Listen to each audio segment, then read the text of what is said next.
একটা রাস্তা 100 বছর টিকে যাওয়ার কথা 120 বছর টিকে যেত।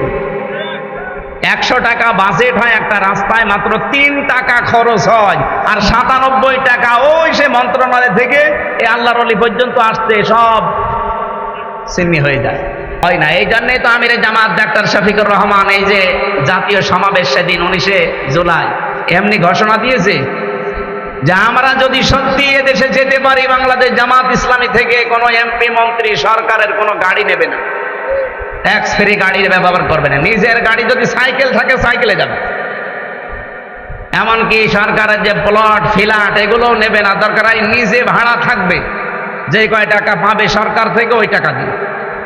এমনকি যত টাকা বাজেট আসবে একটা টাকা চুরি করি না, সব জনগণের সামনে ওপেন বলবো এই কয় হাজার টাকা এসেছিল, এই কয় হাজার টাকা খরচ হয়েছে। বাংলাদেশ 5 বছর না 3 বছরে দাঁড়িয়ে যাবে।